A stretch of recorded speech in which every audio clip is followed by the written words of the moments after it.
High বন্ধুরা, তোমরা কেমন আছো? আশা করি ভালো আছো। আমিও ভালো আছি। আজ করছি এই যে রুই মাছ ঝোল করব। তো রুই মাছগুলো আগে ভেজে নিচ্ছি, লবণ হলদে মাখায় নিচ্ছি। এই কড়াই তেল দিয়ে দিচ্ছি।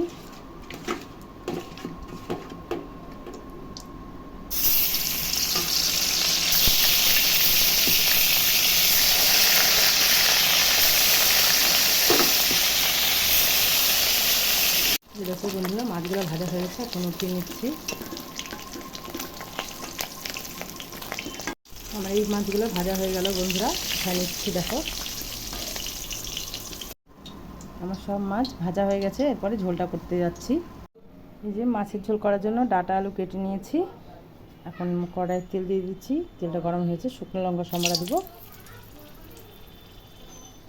একটু জিরা সম্বারা দিয়ে দিলাম।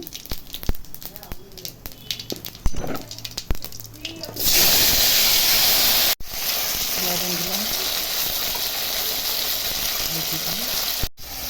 ঢাকা দিয়ে দেবো আলুগুলো সেদ্ধ হওয়ার জন্য।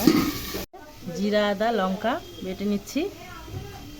মশলাটা বাটা হয়ে গেল, উঠিয়ে নিচ্ছি। এখন আলু ডাঁটাগুলো ভাজা হয়ে গেছে, এখন মশলা বাটাটা দিয়ে দিচ্ছি। দেখো মশলার সঙ্গে আলু ডাঁটাটা কষায় নিচ্ছি।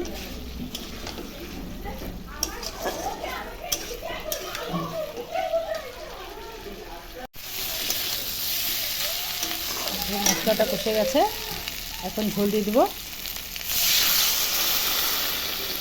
ঝোলটা ফোটার অপেক্ষায়, তারপরে মাছগুলো দিয়ে দেবো।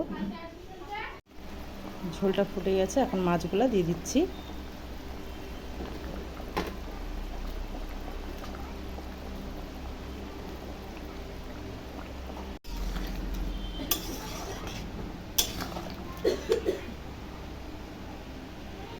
মাছের ঝোল তৈরি হয়ে গেছে।